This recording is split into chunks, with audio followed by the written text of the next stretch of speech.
Drama number 2, ईमानदार हलवाई। अस्सलामुअलैकुम, मेरा नाम आयशा है। ड्रामा नंबर 2, बादशाह। मैं बादशाह बनूं। अस्सलामुअलैकुम, मेरा नाम आमिना है। मैं नंबर 2 में वजीर बना हूँ। मेरा नाम आलिया है। मैं ड्रामा नंबर 2 में चोर बना हूँ। मेरा नाम मोहम्मद मसर है। मैं ड्रामा नंबर 2 में हलवाई बना हूँ।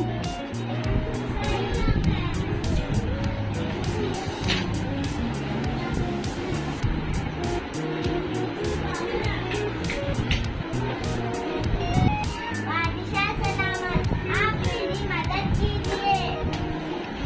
बादशाह सलामत, आप मेरी मदद कीजिए। क्या बात है। बादशाह सलामत, इसने मेरी सिक्कों की थैली चुरा ली है।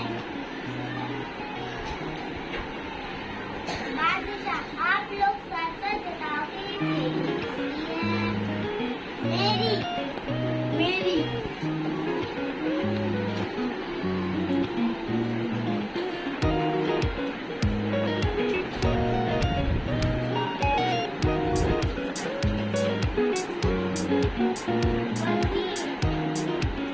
आप पता लगाओ कि सिक्कों की थैली किसकी है? एक पानी का बर्तन।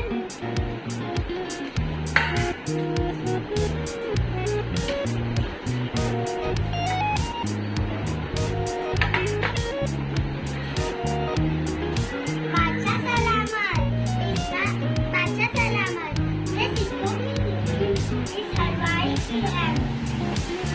बादशाह सलामत, हलवाई घी से बनी हुई चीजें बनाता है। इसके हाथों में अक्सर घी लग जाता था। यही घी इन सिक्कों में लगा है जो पानी के ऊपर आया है। बादशाह, तुम बहुत अक्लमंद